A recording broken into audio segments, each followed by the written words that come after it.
So hello everyone. My name is Tezos Blockchain, and today I'm going to present to you blockchain development with Python on the Tezos Blockchain platform using SmartPy Library. Right. So first of all, let me start with introducing myself to you on my social media. So this is me on Twitter. If you just search for Tezos Blockchain, you find me there. Also, this is me on Facebook. You have to search for Tezos Blockchain and you find me on Facebook. And this is me on LinkedIn. Alright? No. Alright, so that's my LinkedIn. Right? Yeah, so you get to know everything you want to know about me from there. Alright. So thank you for your patience in letting me present my social media to you. So before I even go deep into what we are about, the main topic for this talk, I'd like to take you through the table of content. So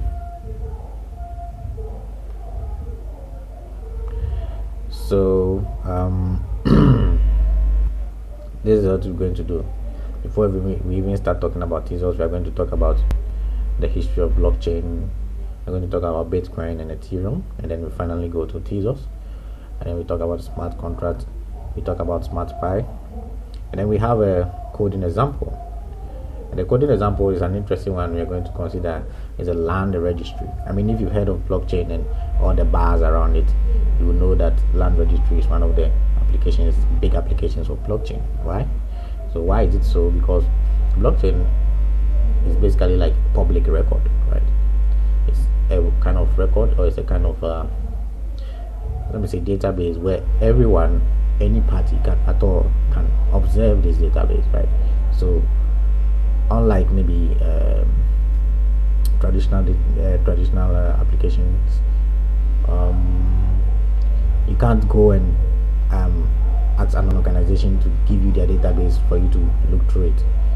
All you can see from what you know about that organization's application is the data they are showing you through their interface, right? But with blockchain, you can actually query the blockchain itself, the database itself, with no restrictions, right? And then you can get the data. So land registry is like, okay, fine, we want to say who owns which part of the world. Let me just say that instead of saying which part of the country. But if I say which part of the world, it's still the same thing, right? And we are going to take a very interesting approach here. So who owns which part of the world? That's the question. And if we had to say, okay, fine, let's record this in a database, in a hidden database where third parties cannot really see into this database. The only way they can see this database is through some UI that some company has built. Then that doesn't make a lot of sense, right? We want a database where everyone can see what is going on in the database. And a good example of such a database is what? The blockchain. And yeah, so you also learn that blockchain is not, even though I'm referring to blockchain as a database, it's not mainly a database, right? It's not just a database, right? And we will understand why I'm saying that. So what's the history of blockchain? Blockchain started with academic papers, right? And you can see here I have, say, BitGold. So BitGold actually came up in a paper someone wrote in the 1980s and 1990s, right? And this researcher was talking about something called BitGold, which is an electronic means of transfer which doesn't involve any middle party. So first of all, let me just put this into the system. So say that we have right, let's take an example of a very popular digital payment system like PayPal, right? So yes, PayPal, okay,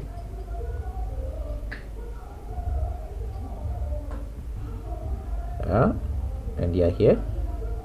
And what PayPal has is a database, okay, containing like users. So let's say user A maybe has a certain balance, right, of money of say 10, and user B has money 20, and then user C has money 40, right? The 4 didn't come out well, but that's fine. Right, so now that's a better 4. Sorry, but I have to get this 4 right. Good. So we have a 4 now, right? And so they have like a database which holds like the balance of each user. And so if say A, right, let me use a different color, wants to send some money to say B, right, through PayPal. First of all, PayPal will get a transaction. Say A is saying I want to send money to B, so PayPal will go and check. Let's say A wants to send an amount of 5 to B. PayPal will go and check. Okay, can A send that money? The question is, can A send the money? And yeah, that's true, because if I check, A is sending 5 and A has 10, so it's possible, right? So what PayPal will do is deduct 5 from A. Sorry, let me use a different color for this. Deduct 5, right, from A. So A will now have a new balance of 5, and would add a 5 to B. So B will now have a new balance of 25, right? And this is a digital payment system, but the problem is that it has to go through PayPal. And guys, this is what some people don't like, or this is what yeah, I mean, there's another option where the payment doesn't have to go through a centralized body, because people don't like the idea that their money has to be controlled by some middle person. If someone has control over your money, they kind of have control over your life in many ways, that you can realize. So I mean, to go on with this example, let's say that B now wants to send money to C, right? B is sending 30. Since B is sending through PayPal, PayPal will ask, can B send 30? And the answer is no, B cannot send 30, because I mean, B has 25, right? Yeah, right. So I mean, this is the kind of thing like that's one way to do digital payment, right? And so this is what we call like the centralized approach, right? So I mean, it's the same problem, just that this one is centralized. So there's a central body that is handling all the payment. So not only PayPal, but we also have examples like Visa, right? And then MasterCard. I mean, and all those credit cards and debit cards, right? They are all handling your money, and they all have the balances of all your accounts. Guys, they know who you are paying and who you are not. So yeah, that's a centralized approach to digital currency. And so blockchain or Bitcoin or these research papers, we're trying to find, okay, I mean, we have centralized approach, that's quite easy to come up with. We want to find a decentralized approach where the money doesn't have to pass through a central agency, right? But still I can be able to send money to someone, right? And we'll talk about the double spending problem. But before that, So that's what these academic papers were about, Bitgold and all of those things, and they were interesting papers. And even in those times, someone mentioned smart contracts. I mean, those guys were visionaries, serious. So after that, yes, you can see a lot of time passed, and then someone named Satoshi Nakamoto. I won't say someone, I'll say an entity, and this entity I'm referring could be a person or an organization, because up to now no one knows who Satoshi Nakamoto is. And so I prefer to call Satoshi Nakamoto an unknown entity. Yeah. So he wrote a bit. Oh, sorry. So this entity, Satoshi Nakamoto, wrote the Bitcoin white paper, and he did not implement the code himself, because according to the programmers who did, they said Satoshi Nakamoto, it didn't seem like a really good programmer, because I mean they contacted him throughout writing the thing, and some of the ideas he gave were, I mean, he gave advice as he was very good with theoretical stuff, but when it comes to actually writing the code, I mean, he didn't follow certain standards, which, I mean, that's what according to them, but I don't know.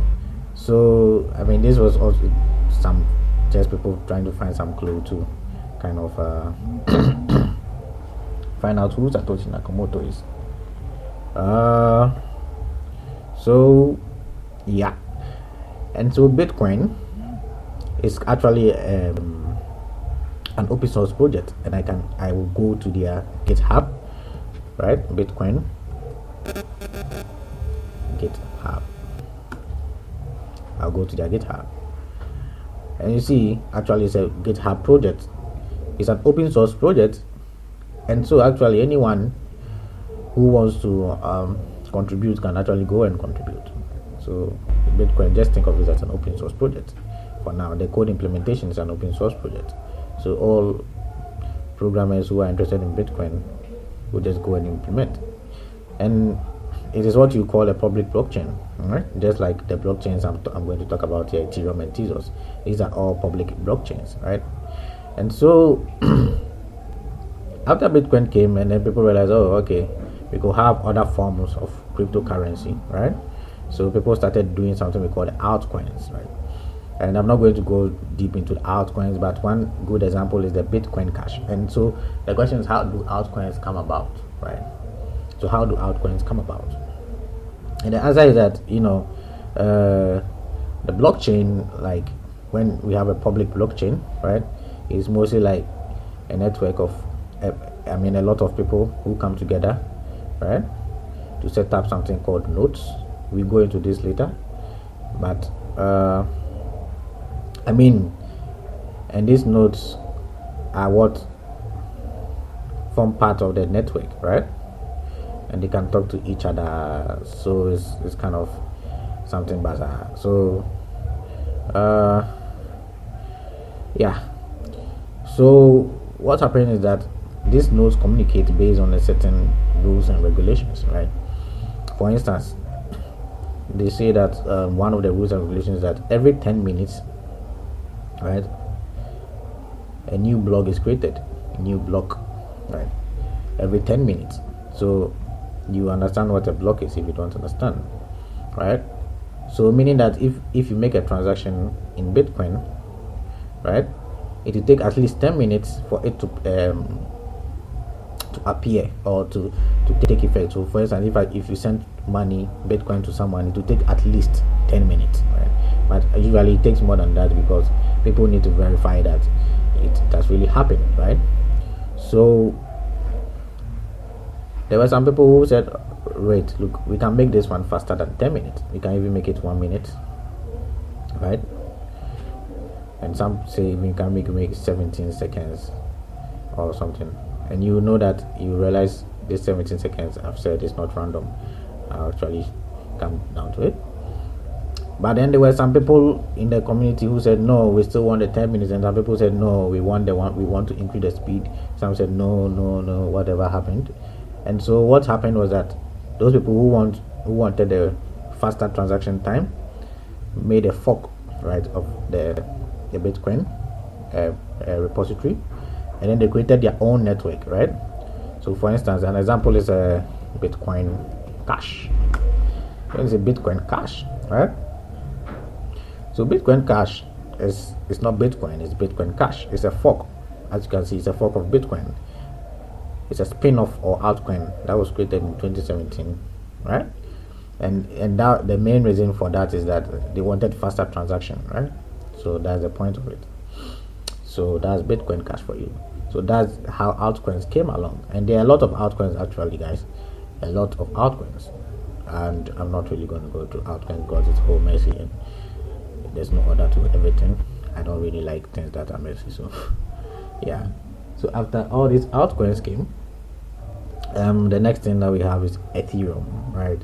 So Ethereum says it wants to be the first Turing complete smart contract platform on the blockchain. What does that mean? So in Bitcoin you can write something called smart contract, which is a little bit of piece of code that is stored on the blockchain, and this code you can interact with this code and all of that. So but what happens is that this smart contract, the language is not Turing complete. So example, it doesn't have for loops. And imagine writing code without for loops. So that is not Turing complete. I mean, you can't do certain things, right? Yeah. So the goal of Ethereum was to be a Turing complete smart contract platform. So with Turing complete smart contract platform, that means that this increases the vast amount of applications that can be built with Ethereum, right? So this is a great improvement from Bitcoin. So actually Ethereum is also a public blockchain. Ethereum, I don't know whether it's on GitHub or something, but anyway, yeah, it's on GitHub. So yeah.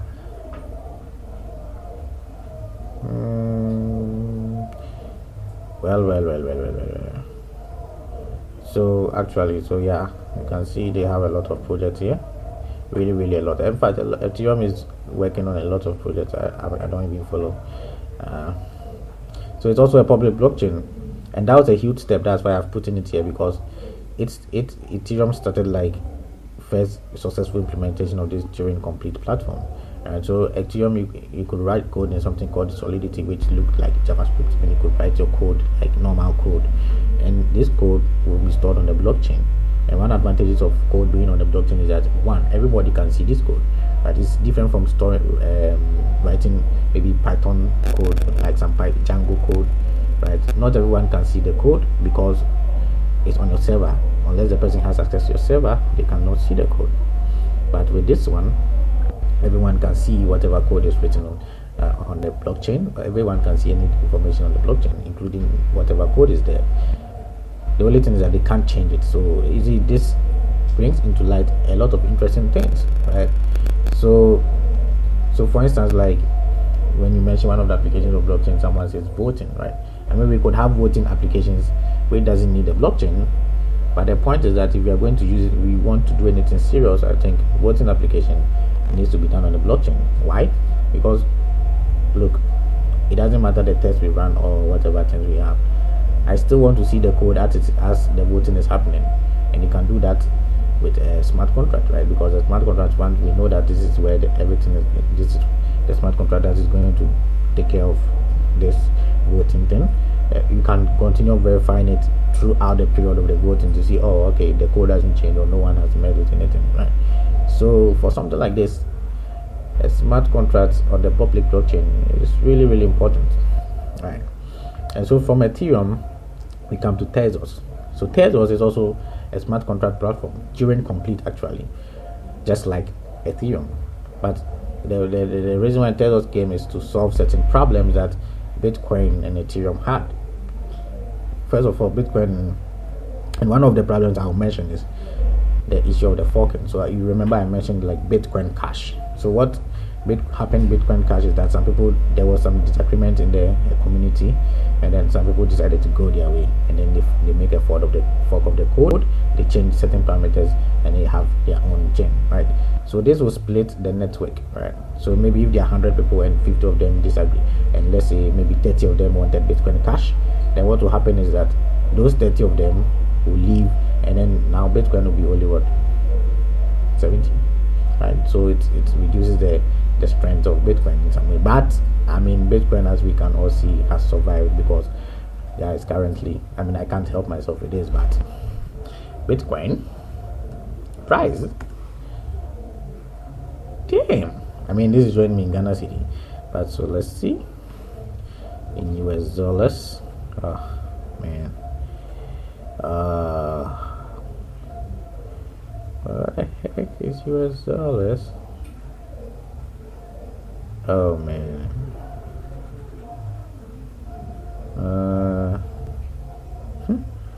Look, okay, if we can't find US, we can still find pounds, and this 7,498 pounds. Yeah, if you have one Bitcoin, just send it to me. I'll make my Bitcoin account available, and you can send me just one Bitcoin, right? Anyway, so that's just by the way. So yeah, so that's the history, and for me, you can find me here, right? So Tezos itself is like 2 years old since it has been launched officially. It's like maybe 2 years old or something, because it was launched in 2018. We're in 2020, right? So the way I realized online they were celebrating their birthday or something like that. Anyway, so from 2014 to 2016, this was just white paper and code implementation. But from 2016 to 2018, a lot of things happened. That's not the topic of this subject. But after 2018, everything was okay, and then the Tezos platform was launched, and so Tezos is not that old compared to Bitcoin, which was launched in somewhere, I don't know, is it 2010 or something? Yeah. So it's kind of the new kid, right? And yeah, it really has freshness, and so that's where we're going to go into Tezos right now. And yeah, so